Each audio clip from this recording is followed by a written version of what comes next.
Hi, everyone. I'm Cameron. I'm one of the co-founders here at Wrapbook.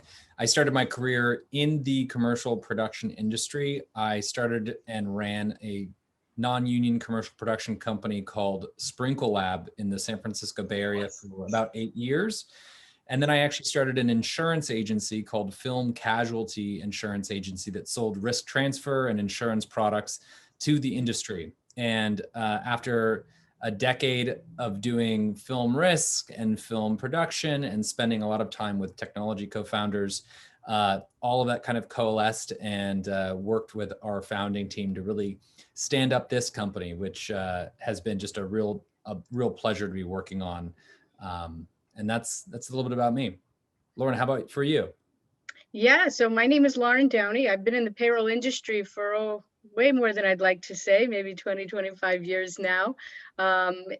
Pretty exciting to be part of the Wrapbook journey and what we're building here. I'll jump in quickly next. I'm AJ. I work in marketing with Cameron. Yeah, we're excited to put out more free resources like this in our blog and our newsletter that just kind of help demystify a lot of the production process and hopefully show you guys some tips and tricks along the way that can help make production run smoothly. So yeah, without further ado, let me get the presentation up and we'll get started. Perfect. We can present. Yeah, great. Awesome. So with that, maybe I'll just go ahead and get started. I want to thank everybody for joining us today. I think we're going to talk about some pretty cool stuff. We'll talk about really Payroll 101. What does it mean? I think it makes sense. Let's talk a little bit about Wrapbook. Why are we here and what are we doing? Wrapbook's a new payroll organization really focused in the production and film industry. We're focused on taking a technology first approach to running payroll.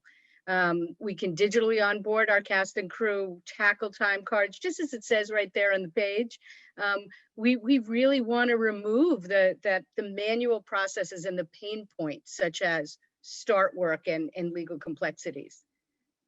Cameron, do you have anything you'd like to add to that? I think you explained it beautifully, but technology really has paved a way for us to build interfaces on top of classic financial services that make all of our lives easier. All of you have come to expect a certain sort of experience from your own bank, right? From an application to a digital experience. And I don't think we expect any different in our working lives as well. And so it's our mission and our kind of passion to build a technology layer and integrate it with these financial services for you to really kind of accelerate and amplify your own business operations. So that's us at Wrapbook. Awesome. Next. So what is payroll? At its very simplest form, payroll is a way for you to pay your workers or your contractors for services that they render. What is it that they do? What is it that they perform? And the amount of money that you're going to pay them in exchange. Payroll.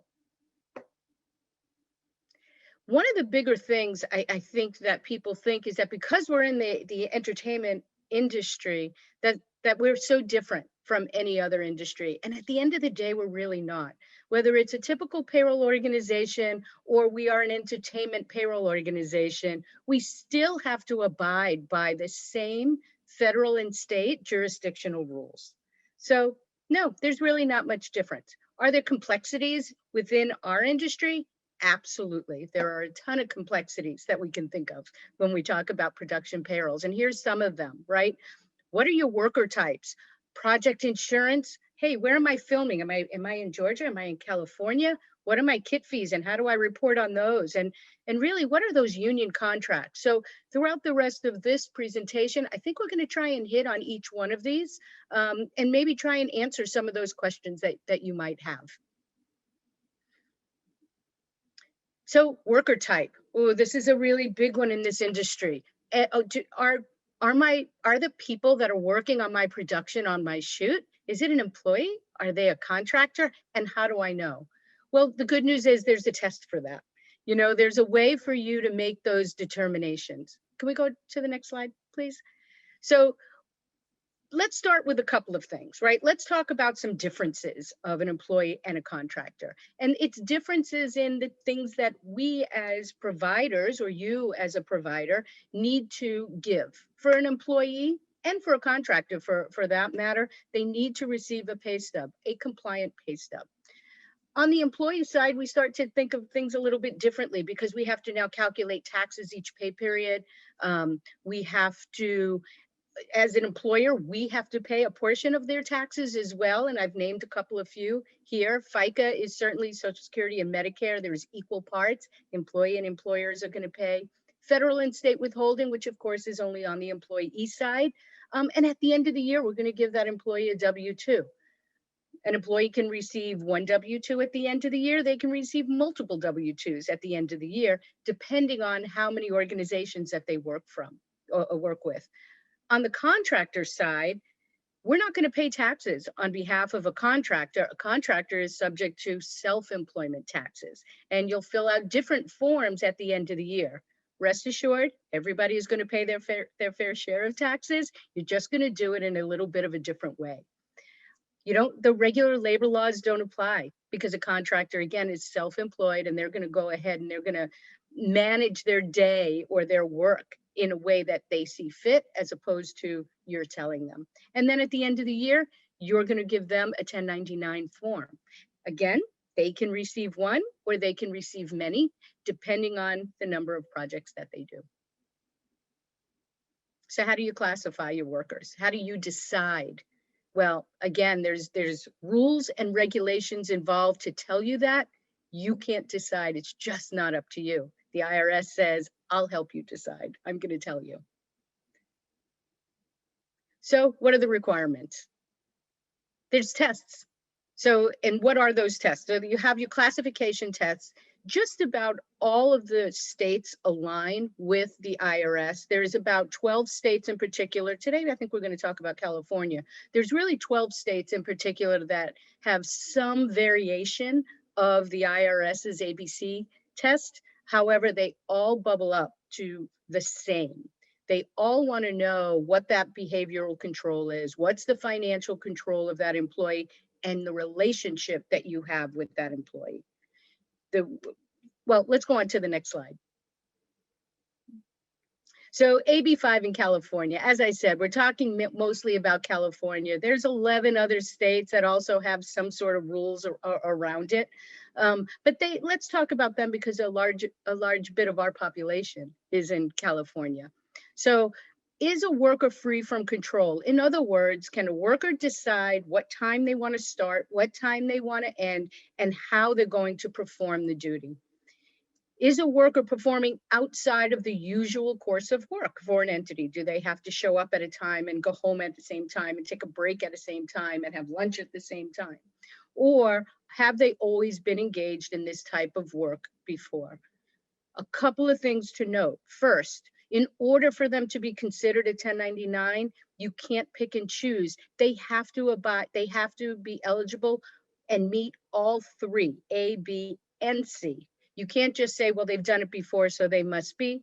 And you always have to err on the side of caution.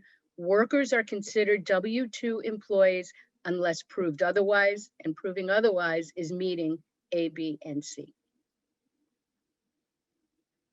So what do I need? So from an employee standpoint, you need a few things, right? You need them to fill out their W-4. You need them to fill out their I-9. And for any state that doesn't align with the IRS rules and regulations or doesn't look at the W-4, you'll have them fill out a state certificate. Basically the same thing. How many exemptions, what's your marital status, and what's your marital status, so that we can calculate the taxation. For a contractor and loan out, way easier. Well, we need is a W-9. We're not doing the tax part, so we don't need to know that part. There's some optional stuff that you, from the production side, can collect as well. This is a small list. I'm sure there's many more things that you can decide that you want or you don't. NDAs, liability waivers, especially right now in the time of COVID, any kind of conduct agreements that you see. But again, this is not a steadfast list. You can add to these as needed, whatever makes sense for your production. And what are the things that I need to give? Well, there's some requirements around there too. At the end of the day, employees need pay stubs that are state compliant. Some states have rules around what is it that I have to have on my pay stub that I'm going to give to an employee. Other states don't care, but you have to give them a pay stub that's compliant. At the end of the year, you have to give them W-2s reconciling all the payments that you gave them. From the contractor loan out side, still, you got to give them a pay stub. They all have to match whatever the state is saying that they need to. A little bit different though, at the end of the year, you need to give them some form of 1099. In this industry, a little bit different. So a 1099 miscellaneous may be their kit fees, and we'll talk about what a kit fee is in a little bit. And your 1099 NEC, new as of 2020, that you're now reporting wages from on your 1099 NEC instead of on the MISC, which prior to 2020, everything went on that 1099 miscellaneous form. On the other side of the page, optional forms, just to name a couple for your cast and crew. Maybe you want to give them crew deal memos. There's certainly other forms and things that you may choose, but the left-hand side is really, what do you need to give them? Kit fees. So what's a kit fee? At the end of the day, really, it's a rental fee, right? All you're saying is, hey, here's my tools that I'm going to use. Hey, production, you don't need to buy those things. Just rent them from me. And then you put it on that 1099 miscellaneous at the end of the year, and I'll go ahead and I'll file and pay the taxes on it. But they're not wages, right? So all of any money paid to your employees really are classified in a couple of different ways. Kit fees, again, that's rental income. It's not a wage. Mileage, well, up until the first 56 cents for 2021, your mileage is just a reimbursement. After the 56 cents, you include it in taxable wages. And production expenses, it's an expense just like any other. I spent $5, you're going to give me $5 back. There's really no taxable implication to think about. Kit fees must be reported on the 1099 MIS. I know I already said it, but it is.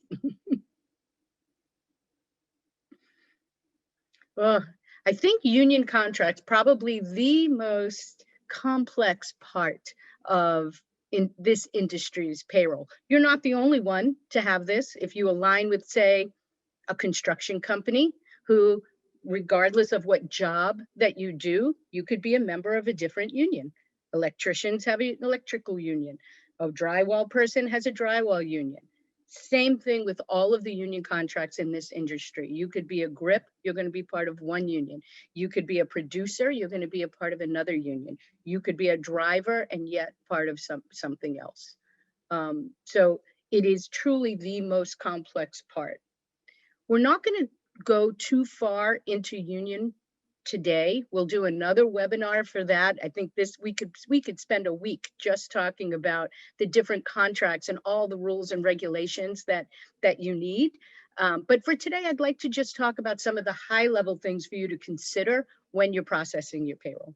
First and foremost, unions are going to add rules on top of the standard payroll procedures. Many states, California for sure, allow certain regulations within the IRS and the state for just the film industry, saying, okay, if you're part of the film industry, then you can do X, Y, and Z. Different rules can be, what are pay rate minimums? What fringe benefits are you really allowed to have, such as health plan remittances and things like that? A lot of the unions decide how often you need to be paid, or how quickly after you wrap do you need to pay your employee. So it just adds another level of complexity. Do you have to be a signatory? Can you use another organization to be your signatory that can work with Wrapbook to do your union contributions as well as do the remittances for you? Just a decision you'll need to make. And think about, talent agencies. A lot of union talent has representation, and they want to be paid as well. So we need to make sure that those things happen. Pay frequency. Pay frequency has a lot to do with payroll. It doesn't seem like a big deal, right? Okay, what's the length of my project? I'm running for a month. I guess I'll pay them every week or every 2 weeks. Well, better consult your union, because they may have a say in how quickly that you're going to do that. But the frequency at which you pay has way more to do with your taxation for your employees, right? The frequency that you pay is directly tied to an IRS and state tax table that is going to look at a W-4 and say, what's your marital status? It's going to look at how much money are you being paid at that time, and it's going to look at the pay frequency that you're actually being paid. My example here is, if you've made $1,000 per week, you are going to pay more taxes, or your employee is going to pay more taxes than if they made $1,000 per month, right? 52,000 versus 12,000 in a year. At the end of the year, when you shake that all out, way less taxes on a per month basis. So you need to think about the tax table that you want to use while you're paying your employees. Another complexity is location, right? So in this industry, people travel all the time, almost like sports teams, right? Depending on where you're going is where you're going to pay the tax.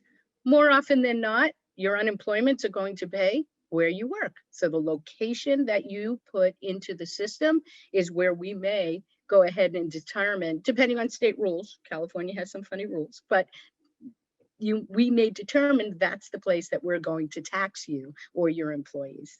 So where they live and work totally determines what your taxation is going to be. A multi-state shoot means multi-state taxation. So someone could be working in New York, maybe we're going to pick up, and now we have to move to Georgia, and maybe we're going to pick up again, and maybe we're going to film something in California. Then you have to make a decision. Is traveling across the country what you want to do? Is that cost effective for your production? Maybe think about hiring local talent as you get feet on the ground into each of your locations. Project insurance. I think every project needs insurance. Workers' comp, just like any other industry. If somebody gets hurt while they're on the job, they need to know that they're covered.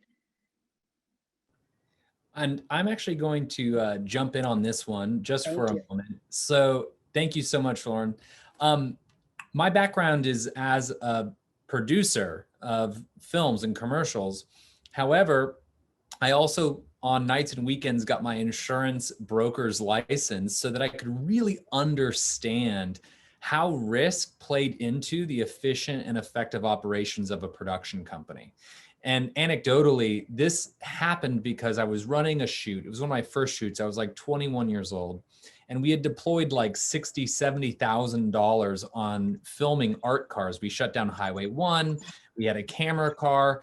And at the last moment, we almost didn't get our state permit because we didn't meet some sort of insurance requirement called a letter of endorsement on the policy. And I just was like, I couldn't wrap my head around this. And so that was such a scare for me as a young producer that I was like, I need to stop everything and really deeply understand insurance. And so that was what really made me excited and passionate and really kicked off my career in kind of digging into all of these sort of subjects.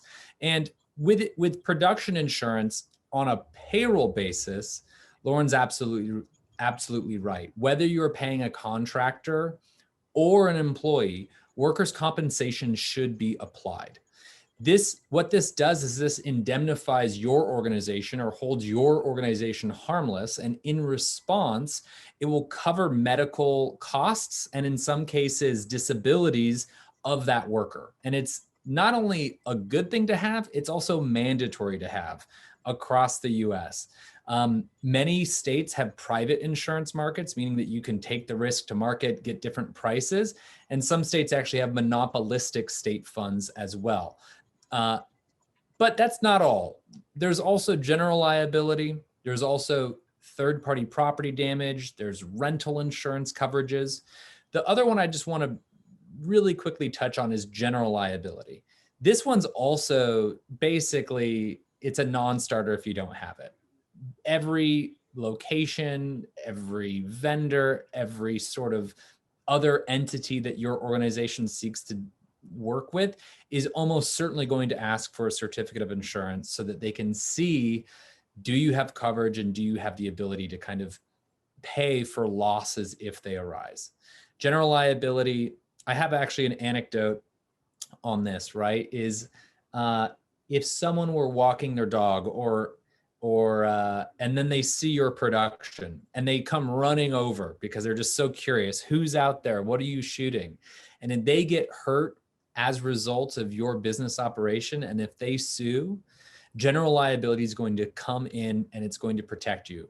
Not only in the event of damages, meaning maybe it is your fault or the courts say it is, but also in the legally protecting of you if a suit is brought about. So general liability is just so important, and it applies to automobile liability as well. If you want to rent a grip truck, you're going to need to have it.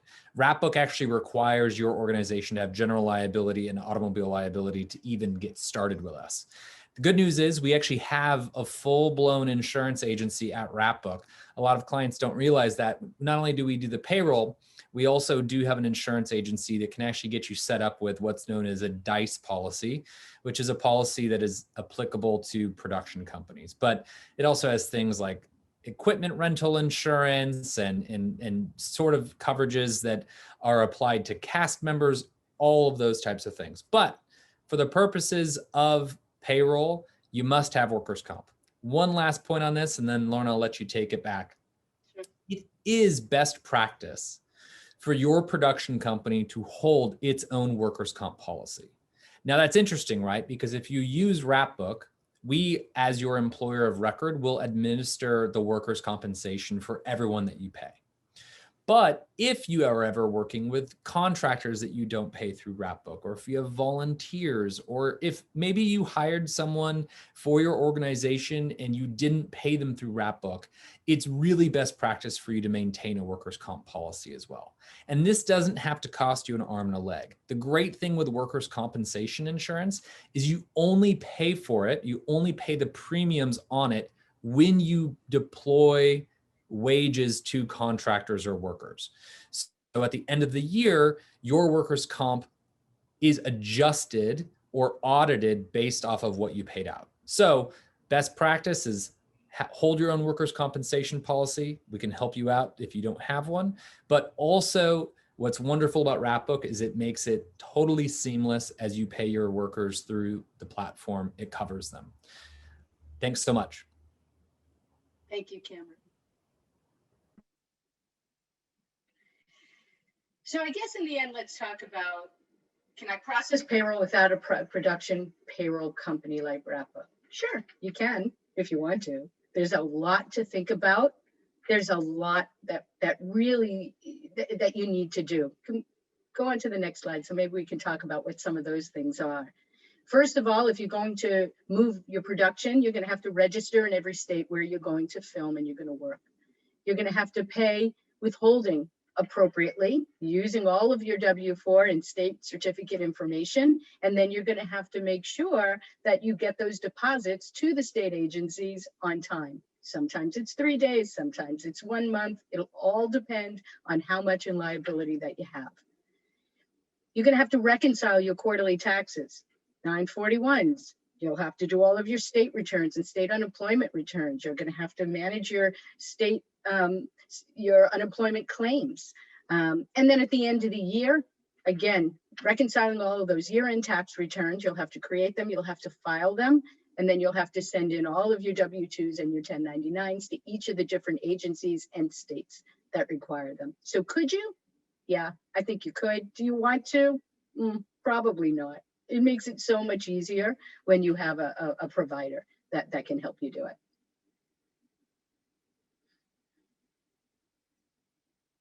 So at this point, we're just going to take, before we get back to the Q&A, something we wanted to chat was just kind of, for some of you who don't know who we are and what Wrapbook does, is that everything Loren's been talking about the basics of payroll. We basically have built software, and if I can get this up, I'll play this while we're here. Basically, let's get rid of that. But yeah, basically and Cameron can speak to this too as well with Loren, but what we've done is we basically tried to make a way to codify all of these different laws and all the different remittances you need to make into a software that makes it a matter of just clicking a few buttons of what your project needs and then letting the software do a lot of the work for you. Yeah, either of you guys want to jump in and talk more about Wrapbook? Yeah, Loren pointed out in the payroll process in terms of things that the employee needs to give and things that the employer needs to give. The onboarding process and the running of payroll, in my experience as a producer, and I'm sure for many of you attending today, it's not just the actual cost of running the payroll that is the burden, it's the cost of time.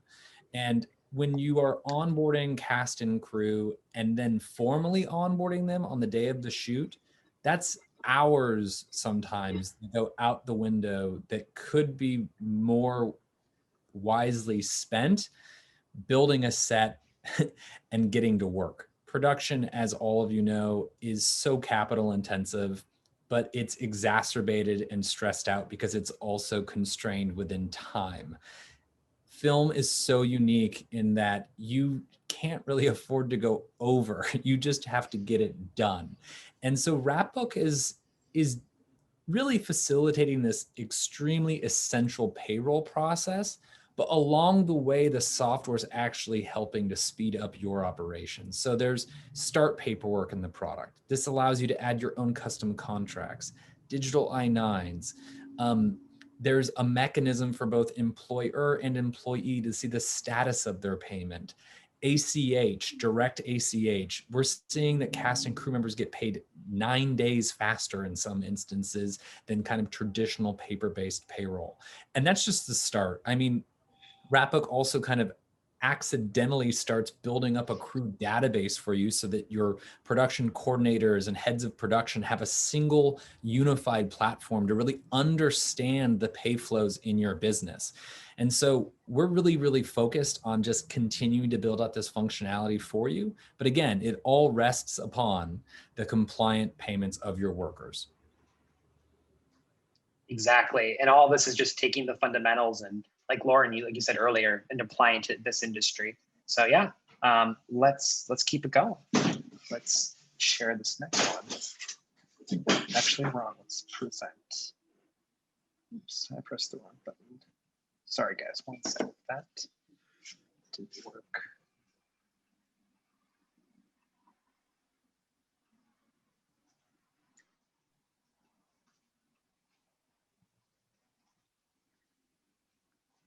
So now what we're going to do is we're going to jump into some common questions that we've seen. And then after that, we'll open this up for general Q&A. And oh, and by the way, I think we mentioned this earlier, but in the chat box, you guys will see that there is a Q&A where you guys can feel free to add questions. You can upvote them as well, and we'll try to get to them and answer them the best we can. So we'll just jump into it. Hand it back to you, Loren. Sure, thank you. So this question comes up all the time. Why have you taken so much money out of my paycheck? You know, we talked a little bit about this earlier on, and really at the end of the day, it comes down to the amount of money and the frequency at which you're being paid, as well as your selections on your W-4. So we're using those requirements. We go through the biggest reason would be if you're making that $1,000 in a week versus $1,000 in a month. How frequent are you being paid, and how does that impact the amount of money that you're making? You should also rest assured that even if you feel that you've been overtaxed at the end of the year, when you do your own personal taxes, you're going to get some of that money back if you have in fact overpaid. If not, then you'll have to pay. How do I complete my W-4? So up until 2020, it was really, really easy to complete your W-4. You had a little tiny piece of paper, you filled in your name, you threw in some exemptions, decided what, and that was that. It took about, I don't know, less than 3 seconds. However, in 2020, a new W-4 had been introduced, and it really made it look at your income as a whole. How much money are you bringing in? If you're married and you're filing joint, how much is your significant other bringing in? All of these things now play into how much money will be taken from your pay every time that you're paid. So in my mind, what I would like to say is we have an IRS, the IRS has given us an estimator that you can go in. It's really, really simple to use. Answer a few questions about the amount of money, put in your W-4 selections, and it's going to help you determine what you should be selecting on your W-4 that is going to be right for you. The easiest way to do it is, and we'll go ahead and we'll supply that link. So pay frequency, what is the pay frequency being used when processing payroll? Well, that's going to be up to the person who's actually processing it.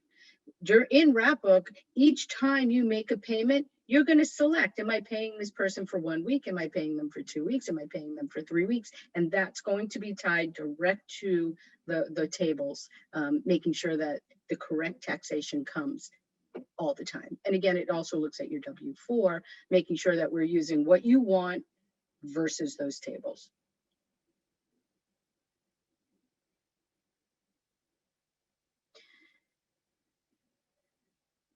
This is really a tougher question to answer.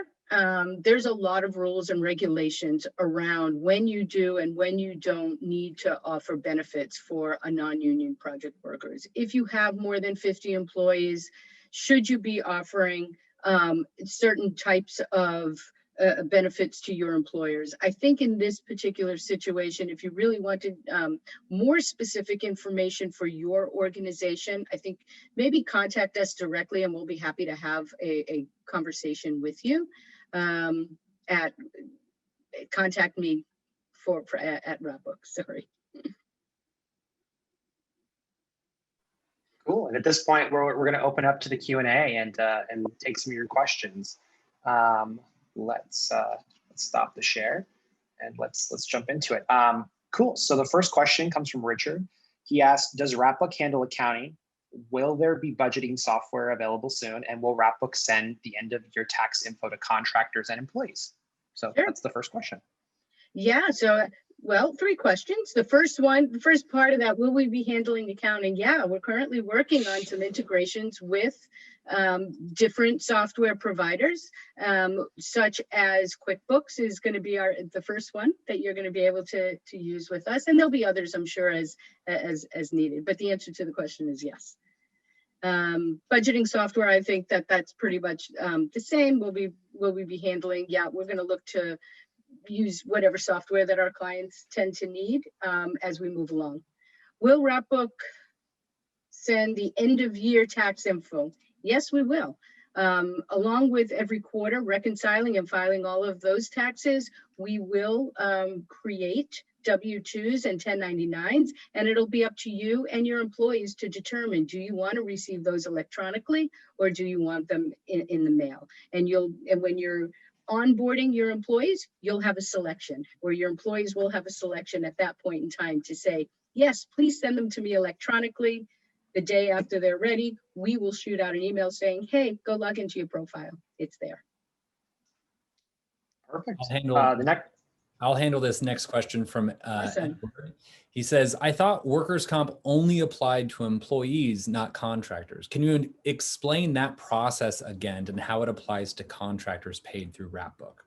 So I will answer that in the reverse. So how this applies to contractors paid through Wrapbook is that when you pay contractors through Wrapbook, they're paid out against your EIN, against your entity, not Wrapbook's entity.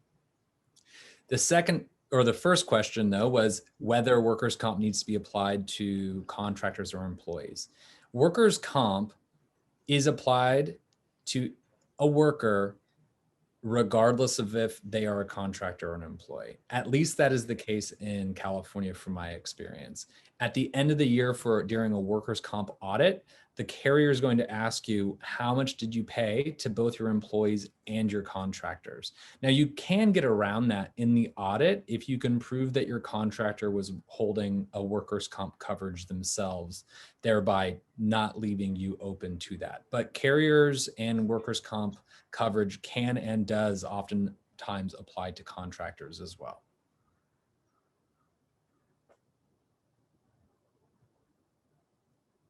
All right, thank you. The next question I think that we have up, Wrapbook budget software that integrate and pays purchase orders. I think at this point we are concentrating more on those accounting softwares where we can apply your payroll to your GL and help you reconcile your books. We have not looked at the integration yet for purchase orders, but that doesn't mean we won't. We have a long way to go, and I'm sure we're going to be turning out a lot of updated functionality. What's the next one? Sorry. It's moving. And AJ, do you want to read off the next one? Because I'm no not sure problem. Yeah, I was gonna say, it looks like it's moving around. It's moving a bit. Yeah, it's okay. I think the next one I saw in the queue was Kristen, and it says, don't unions in California say onboarding has to be done during work hours? I've had crews say they won't fill out until they're on set and on the clock doing so. I'll answer this. Interesting question. It totally makes sense that union members, and quite frankly, any employee wouldn't want to have to do a whole bunch of paperwork if they're off the clock. It's entirely fair. Even still, the great news with Wrapbook, they can fill out and onboard through their phones extremely fast. The other thing is, what's nice when you're inviting workers through Wrapbook is they can actually see just on their phone or their computer the rates that they're being offered. So it's just a very useful tool, whether you're onboarding early, like oftentimes workers do, just because they like to see all of their jobs on their Wrapbook dashboard. It's still just a significantly faster process. And so your production still gets all of those benefits of workers onboarded and off to the races. Sweet. Awesome. I'll jump into the next one. Yep. So Robert asked, so just having a call time, hiring any contract crew members for one-day shoot means they don't pass the ABC test and can't be 1099. What would be an example of a contractor on a film shoot in California specifically? Great question. So let me just reread the question. So just having a call time, hiring any contract, ABC can't be, what would be an example of a contractor? I think a good example of a contractor would be anyone who's there to do a specific project for a length of time where you are not deciding what they do, how they will do it, or how long that it can take them. You can say, hey, I need for this to happen. I need it to happen in time for my production to start. But for the most part, you really can't tell them how to perform it, what time to show up, and what work hours that they should be doing it. They just need to complete it along with any kind of contractual agreement that you might have with them. So they could say, I will have that done in 1 week, and they come back in 1 week, or you can get status reports and things like that from them to make sure that they're doing it. Cool.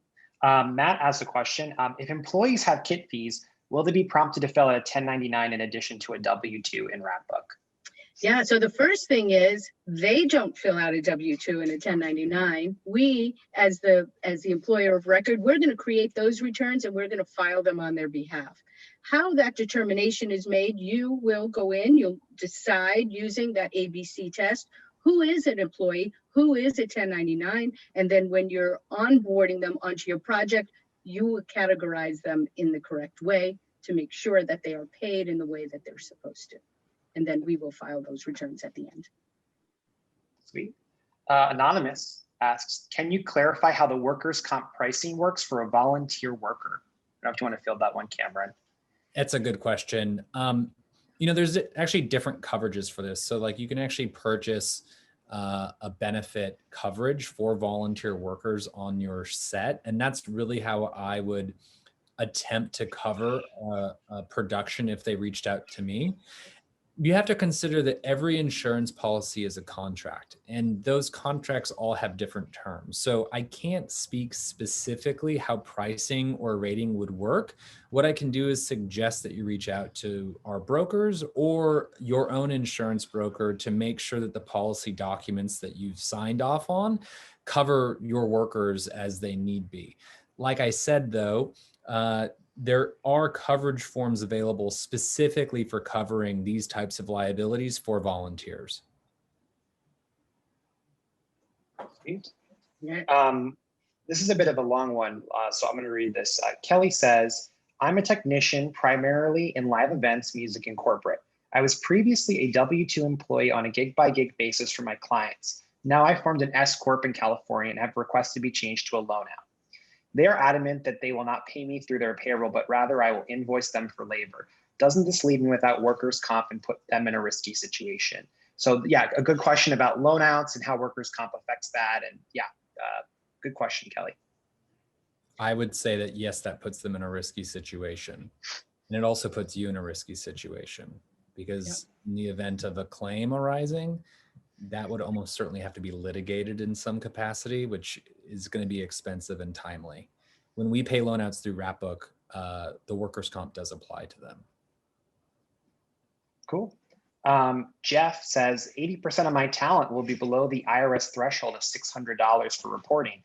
Any suggestions on how to handle this? Well, the good news is it is below the IRS threshold. And if at the end of the day, they make $599, there is no reporting for the 1099. I would say in case they were going to be working across multiple, but it's $599, it's $600 for each ID that they work for. So if they're under, you don't have to report it. Yeah. Candace says, we do live video shoots and are confused about who can be classified as a contractor. For example, are hairstylist contractors? What about the director? What about the costume designers? Yeah, this is always a big topic, especially in California. You want to take this one, Loren?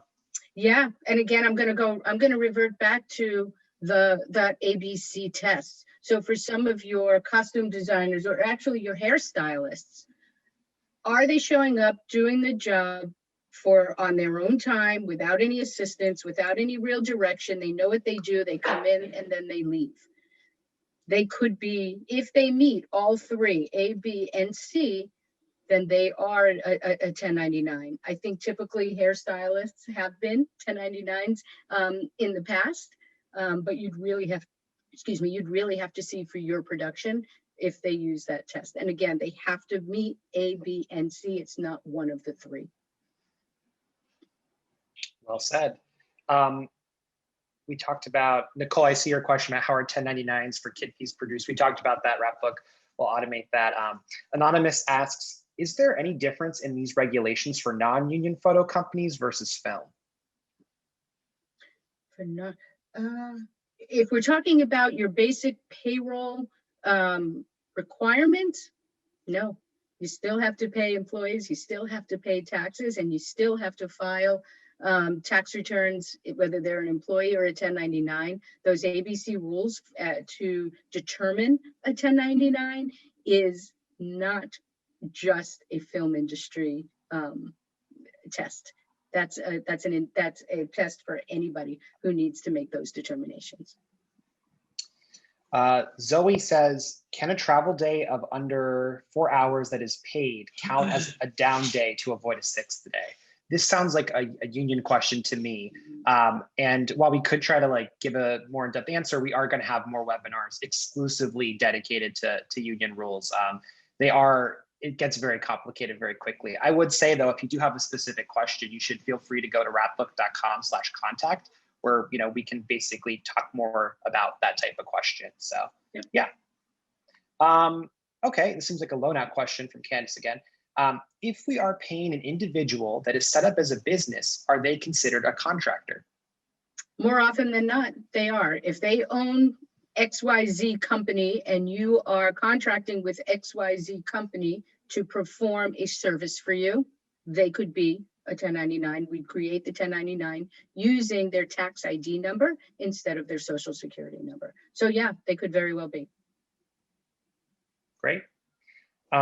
Carlos was talking about, as far as I understand, workers' comp coverage on my annual insurance policy only covers me. I always rely on the workers' comp coverage provided by a payroll company for covering workers. If I change my annual workers' comp coverage to cover all workers, then is workers' comp coverage provided by a payroll company redundant? So question of like multiple policies. Right. Great question, Carlos. Wrapbook acts as the employer of record. So when you're paying your workers through Wrapbook as employees, they become, in a certain sense, or even a literal contractual sense, the employees of Wrapbook. And as such, our workers' compensation does extend to them. So that means if they get hurt and there is a claim, it will go through Wrapbook's claim process. Now, what I was mentioning earlier was that it's still best practice for you to do exactly what you're doing and holding a workers' comp coverage. And the reason for that is that there could ultimately always be coverage gaps where you have somebody that's engaged with you under a contractual or employee basis, and they get hurt and they don't have anything to do with Wrapbook in terms of their employment. That could happen for a number of reasons that I am not sure about. Maybe you go do a short film. Maybe you go do something that is not on the platform through your entity, and Wrapbook's workers' comp, of course, wouldn't apply then. So then you holding your own policy closes the gap. And then it also doesn't cost you more because you wouldn't be paying the premium on your own workers' comp policy when you're paying workers through Wrapbook. I hope that makes sense. Groovy. Anonymous asks a follow-up on the $600 IRS requirement. What about SAG union fees? Do those need to be paid out? I mean, obviously, yes, but something I was going to plug here is, again, we're going to do more webinars on union payroll, but if you haven't checked it out, you should check out on the Wrapbook blog. There's a great blog post about SAG payroll and just kind of goes over the fundamentals, or what are some of the basics that you need to know about paying SAG union, and it kind of goes into like what the different fees are and a general kind of overview of how they're priced. But again, for a specific question, reach out to Wrapbook. Contact us. Yeah, I would like to add one thing. Don't confuse your union commitments to your IRS and your state commitments. They are two totally separate things. The IRS has rulings around your taxation.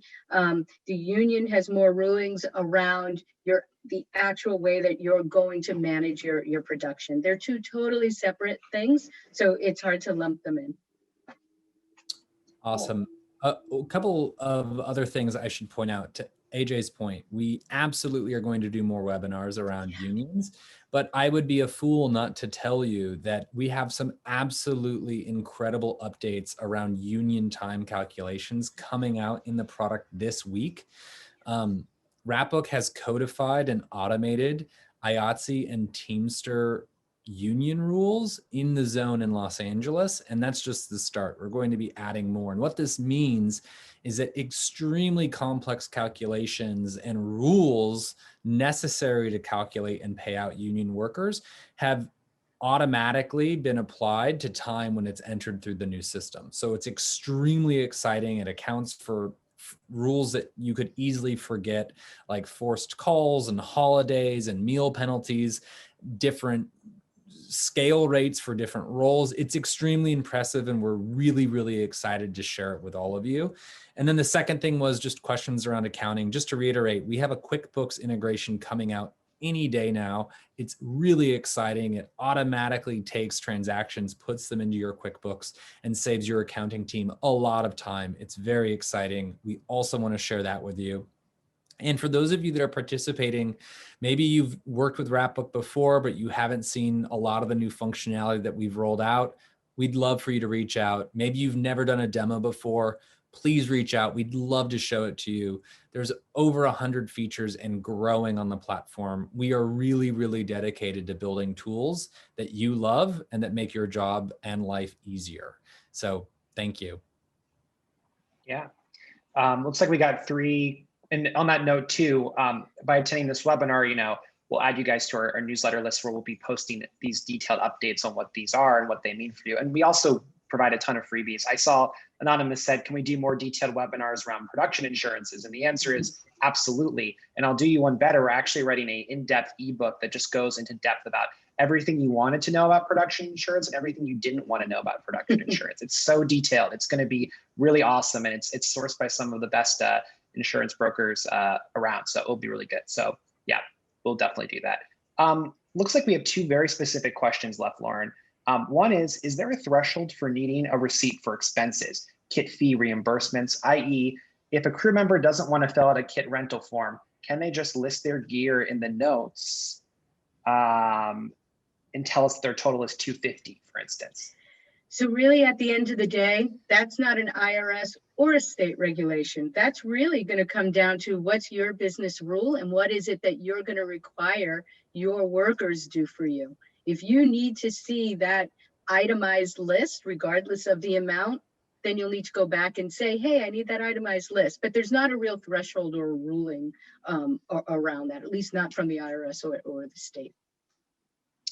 And then Robert, I think this might be our last question, but we have a few minutes, so we can if you guys have extras, keep them coming. Sounds like all crew hired for a one-day shoot, from a gaffer to audio to DP, because we're telling them when to arrive and how to do hair and makeup and when to break, must be employees. Do you have any insight on the exemptions being allowed for AB 2257? Well, So, I think you're right. They have to be employees. They have to be employees. When in doubt, they have to be employees. They really have to meet all three. I'm not quite sure of what specifically you're asking about when you're talking about the exemptions being allowed, or what is it that is not required. At the end of the day, all three of those items need to be met. We can certainly send out some links that can get you some specifics on each of the meanings of the A, B, and C test. I think that's what you're asking about. It might be better for you to kind of read through. I have one thought on this as well. So I know that Rob is talking about the exemption bill that was passed in California in relation to the AB5 bill. Wow. And what's really interesting about AB5 is that many customers came to us and said, oh no, we have to reclassify our cast and crew as employees because of AB5. I've got really crazy news for you. You were most likely doing it wrong already. There is a long, long, long history and precedent of casting crew members being employees. AB5 really acted as a catalyst for upstart production companies or people that weren't really familiar with the codified rules behind employee payments in the industry. But AB5 or no, casting crew members in motion picture production, they're almost always employees. For people who are union or union jobs, there's almost no change. That's something we often say a lot too, that for AB5 didn't really change that industry, just for the non-union. And then let's take a look here. Richard wanted to clarify production budgeting like movie magic. Do we have any plans to integrate? Probably QuickBooks is the next big thing for us in terms of integration for budgeting and actualizing. That's the accounting side. On the budgeting side, we're super interested and curious about exploring it. Honestly, our product philosophy, and we've got to get our chief product officer in one of these webinars sooner than later, but we want to address it. I mean, we want to address all of the pain points. We want to build all of the cool stuff. And we've really spent time thinking about budgeting as well. But where our product focus is on today and will remain for quite a while is really on the paying of the cast and crew members, because a lot of those processes are really, really painful. But don't lose hope on us. We definitely do care about budgeting as well. And yeah, thanks for the question. Ken asks, if I have my own S Corp, can I be a loan out instead of an employee? I don't believe that you're able to do that. I think that you need to be either a contractor or you're an employee. Yep. On that one-day shoot question, if all cast and crew will be paid less than $500, is payroll even required for a micro? Well, I think the answer is yes, because I think your crew wants to be paid. You may not have to report it. And by the way, that threshold is only as a 1099. If you make that money as a W-2 employee, you do need to report it at the end of the year. So yeah, I think people want to get paid. Anonymous asked about QuickBook don't worry, you'll be hearing from us a lot about our QuickBooks integration. We're going to roll out a blog post, probably a video, and definitely a webinar on just the concept of accounting, and we'll get some good panelists for that. So don't you worry, you'll be hearing about us from that. And then these will be the last two questions. Vincent says, I think the question about exemptions to W-2s was getting about the difference between employees and contractors versus hiring one-person company. Versus hiring a one-person company, S Corp, VSV. I think I'm still unclear. Maybe this is a question that if you wanted to contact us direct, we'd love to have a conversation with you about and see if we can get to the root of what it is that you're looking for. Cool. And then one last question. At the beginning of a project, we add all crew to payroll. Then a handful of new vendors tell us they are LLCs and ask if they should be going through the same process with Wrapbook, or do they just need to send us an invoice? What is my answer to them? I guess that's up to you. They can go in and they can have a profile on Wrapbook. The good news about having a profile in Wrapbook is that your information is there to be used from project to project. You can certainly do an invoice as well. It's going to be completely up to you. I would also, around that question on workers' comp compliance, if they say, hey, I'm an LLC and I'm taxed as a C or an S Corp, and I don't want to be paid as an employee, I want you to pay me as a loan out. It's totally permissible to go ahead and do that, but it would be absolutely essential and smart of you to say, I would like you to write for me a certificate of insurance that names me as an additional insured. And on that certificate of insurance, you should see if they have workers' compensation or not. That's really, really important because as one of the questions earlier mentioned, like, even if you are a loan out employee through that LLC, there needs to be workers' comp coverage somewhere. Yeah. Well, guys, I think that's our time. Thank you so much for joining our webinar. Thank you. A huge thank you to Loren and Cameron for jumping on. Yeah, so basically we'll be having a recording of this posted online. Don't worry, we'll email everyone and kind of give you guys the details on where you can watch that. And yeah, we'll have more of these webinars in the future on union payroll, on production insurance. If you haven't already, check out our blog where we have tons of free resources for producers, and stay tuned in your inbox because you'll be hearing about a lot of the cool things like our time card update and also our QuickBooks integration pretty shortly. So yeah, thank you guys. And if you have any questions, reach out to wrapbook.com/contact where we can direct your questions probably with more attention and get into the nitty gritty of your specifics. Yeah. Thank you, everyone. Thank you. Thanks, everyone. This was great. Bye. Yeah. Bye. See you guys.